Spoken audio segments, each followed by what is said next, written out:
en lisant, en écrivant. Le podcast de lecture versatile de Pierre Ménard.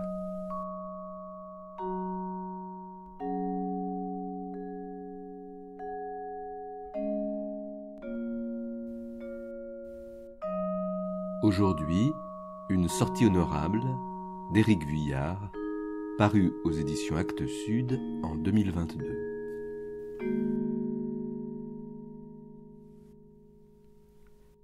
Dans ce court récit, Éric Vuillard s'empare à nouveau d'un pan de l'histoire, comme il avait pu le faire avec le nazisme dans l'Ordre du jour, prix Goncourt en 2017, pour s'arrêter cette fois-ci sur la guerre d'Indochine.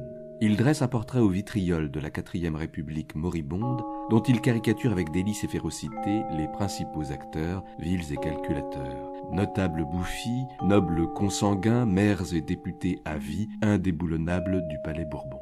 Il y dénonce la complaisance et la compromission des élites au pouvoir, la collusion des hommes politiques avec le complexe militaro-industriel, incapables de se résoudre à l'inévitable, à accepter et accompagner l'indépendance des colonies qui ont enrichi leurs entreprises mais qui aspirent à la liberté. L'auteur restitue un pan tragique de notre histoire avec un regard critique, incisif, affûté, une hauteur de vue salutaire qui met en lumière le cours tumultueux des événements de l'époque jusque dans leur écho actuel. Ainsi, la guerre et sa litanie de violence duraient depuis le tout début de notre conquête tant les peuples s'accoutument mal d'être assujettis. Mais à partir de 1945, notre puissance ayant décliné, il devint de plus en plus difficile de se maintenir et, après le désastre de Caobang, le sort de la colonie paraissait scellé. La guerre coûtait décidément trop cher. L'opinion se lassa, les minces victoires obtenues par De Lattre avaient réclamé une mobilisation exceptionnelle pour un résultat dérisoire. Et puis De Lattre mourut. Il fallut donc trouver autre chose. Or, l'expression qu'on entendait le plus, la réplique qui revenait souvent, la petite rengaine qu'on serinait sans cesse, parmi ce qu'on baptiserait de nos jours les éléments de langage, c'était l'espoir d'une sortie honorable. Mais on était bien embarrassé. On s'était tant pris les pieds dans le langage des responsabilités depuis 8 ans. On adopta donc une nouvelle fois une attitude des plus solennelles, car pour cette tâche difficile, relancer la guerre pour en finir et reconquérir l'Indochine avant de la quitter, il fallait bien trouver quelqu'un. 7 commandants en chef s'étaient déjà succédé. Il y avait eu le grand Leclerc, Valluy, Sallan par intérim, Blaiseau, Carpentier, De Lattre et de nouveau Sallan par intérim. On en nomma donc un 8e, le général Henri Navarre. On le nomma pour trouver une solution introuvable à un poste dont plus personne ne voulait.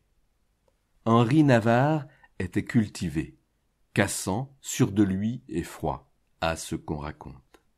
Sa mère était apparentée d'un côté à Murat, de l'autre on avait raffiné du sucre dans le Calvados et on était devenu riche.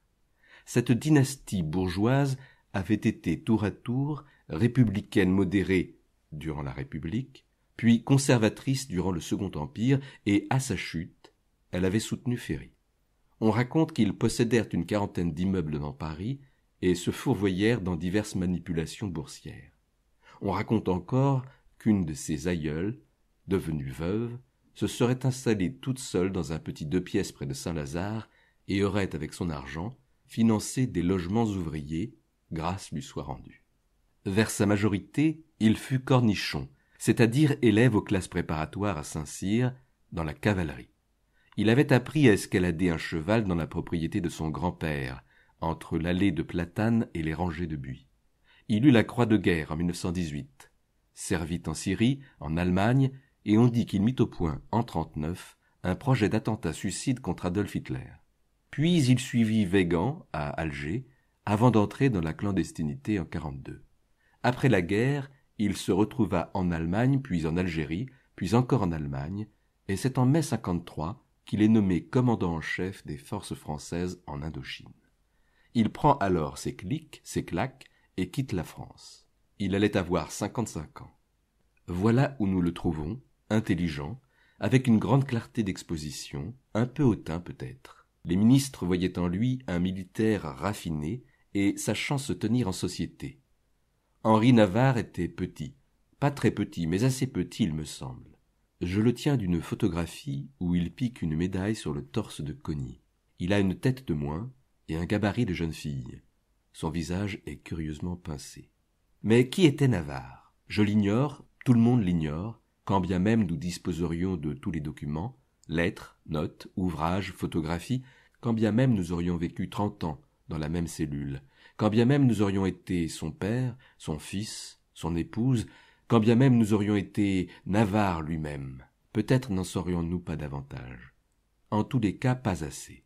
Même un livre entier ne suffirait sans doute pas à exposer chaque linéament, hésitation, abattement, frustration, les entêtements bizarres d'une seule journée d'Henri Navarre. Non que le fond soit occulté, ou trop complexe, ou enveloppé de mystère, mais je ne sais quoi se glisse partout dans l'homme comme le sable dans nos draps. Un commandant en chef est un mélange d'honneurs mal placés, de petits chagrins, de grandes fiertés, comme nous tous au fond, mais tout cela fichu dans un uniforme, et repétri, dissimulé, foutu de valeurs surannées dont on a du mal à savoir aujourd'hui ce qu'elles pouvaient être. En 1953, on sort tout juste de l'Ancien Régime. Oui, aux armées, on est encore aux éperons de cavalerie. Je donne un exemple. En 1944, Navarre fit la course. Les blindés du capitaine de Castries, sous ses ordres, enlèvent Karlsruhe avec 24 heures d'avance sur de Lattre, qui ne lui pardonnera jamais. Pauvre chou. Une visite à Matignon. On voitura donc le général jusqu'au palais du président du Conseil. Le tonnerre ronchonnait dans le lointain. La place de la Concorde lui parut toute petite. L'obélisque était laid. En traversant la Seine entre deux rideaux de pluie, il passa et repassa dans son cœur tout un tas de choses qu'il aurait pu dire. Navarre sentait ses petits pieds qui lui faisaient mal dans les nouvelles chaussures qu'il avait enfilées ce matin. Il le regretta. Il posa sa main soignée sur la coudoir de cuir. Un feu rouge arrêta la voiture juste devant l'Assemblée. Les gouttes de pluie sur la vitre lui masquaient le fronton. Il eut un geste bête pour les essuyer. Passé le porche monumental de l'hôtel Matignon, on se gara dans la cour. Le général Navarre descendit astucieusement de la voiture, en précipitant d'un seul élan ses deux jambes hors du cockpit, puis en balançant son petit corps à l'extérieur. Le président du Conseil, René Meyer, accueillit le général. C'était un homme large d'épaules, grand, affable, un homme d'affaires en politique. Navarre se vit d'abord gratifié de toute une symphonie de bonnes paroles. Il les écouta gravement. On fit un petit tour du parc. Meyer entraîna le général vers l'allée de Tilleuls. « La situation en Indochine est tout simplement désastreuse, admit-il. La guerre est pour ainsi dire perdue. Tout au plus peut-on lui trouver une sortie honorable. » Une fois quitté l'allée de Tilleuls, le président du Conseil releva la tête et, d'un ton brusque mais chaleureux, déclara au général qu'il pouvait absolument compter sur lui. Puis, modeste, comme s'il revenait respirer à la surface avec l'air patelin qu'il adoptait souvent, il jeta un œil vers Navarre, tenant à la main sa pipe éteinte, dans une sorte d'arbitrage instinctif entre une touche de familiarité non dépourvue de charme et la dignité de sa fonction. « Bien que j'aie parfaitement conscience de la difficulté de la mission dont je vous charge, murmura-t-il, je dois toutefois vous mettre en garde contre toute demande intempestive de renfort. » Il prononça ces derniers mots comme si cette mauvaise nouvelle ajoutait un élément insigne à la confiance qu'il lui témoignait. Leurs pas foulaient l'immense pelouse. Le président du Conseil parla encore de la tâche exigeante qui attendait Navarre. Puis, se tournant lentement vers lui, il ajouta que sa grande expérience militaire leur était indispensable. Navarre le crut, il sentit un poids mort se dissiper en lui, et se vit grandi dans sa propre estime. Enfin, Meyer annonça clairement à Navarre sa nomination. Celui-ci émit quelques réserves. « Je ne connais pas le terrain, dit-il. »« Justement, lui lança Meyer, vous y verrez plus clair. » Le plan Navarre. Quelques heures plus tard, à l'arrière de la voiture qui le menait à l'aéroport, Navarre s'étonnait presque que la Providence ait attendu si longtemps pour lui offrir ce poste. Dès son arrivée en Indochine, il apprit qu'à la suite de Salan, un départ général se préparait. Les membres de l'équipe amenée par Delattre étaient tous sur le point de rentrer en France. C'était le sauve-qui-peut. On lui fit bien sentir que son commandement ne suscitait pas beaucoup d'enthousiasme, que seul Delattre aurait pu réussir la mission périlleuse qui venait de lui être confiée. Il eut un frémissement de jalousie, il n'en fit rien voir, mais adopta un ton plus ferme. Persécuté par le courant d'air du climatiseur, Navarre passe et repasse la main sur ses cheveux gris et plats. Son visage est transparent et mou. Il a trop chaud. Mais la climatisation lui irrite la gorge, ses petits yeux noisettes se posent sur tout le monde sans tenir le regard. Parmi les officiers supérieurs, le général Cogny, commandant la zone nord du delta, lui a été chaudement recommandé par des membres du gouvernement. Ne sachant trop quoi faire, Navarre décide de s'appuyer sur le seul haut gradé à ne pas partir. Lorsqu'il annonce au général Cogny sa promotion au grade de divisionnaire, le colosse en Bermuda lui lance dans un accès d'émotion « Vous ne le regretterez pas ». Mais Navarre est peu sensible à la gratitude des subordonnés. Après quelques semaines passées à inspecter les unités et observer les cartes, le général en chef a soudain l'impression de connaître suffisamment le terrain. L'Indochine est à présent un simple fond de cartes. Il en a repéré et localisé les fleuves, les montagnes, les immenses forêts. L'Indochine se tient là, toute seule devant lui, au carreau. Il la regarde, les conventions graphiques lui semblent lentement des réalités. Et il glisse sans doute d'un monde d'études à son fantasme. À présent, l'Indochine est l'épicentre de quelque chose, une angoisse, un désir aphasique, silencieux, avare. Le premier acte de son plan se déroulerait pendant la campagne 1953-1954, qui commençait à peine.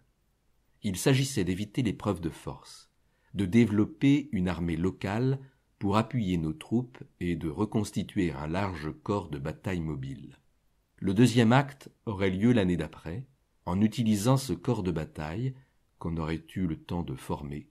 Il faudrait infliger à l'ennemi un revers tel que la position de la France serait avantageuse pour une négociation, la fameuse sortie honorable.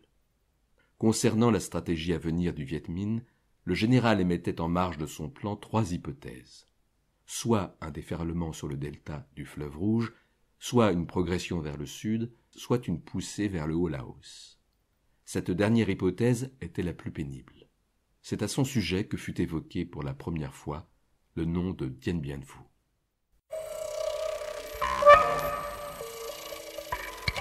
En lisant, en écrivant. Le podcast de lecture versatile de Pierre Ménard.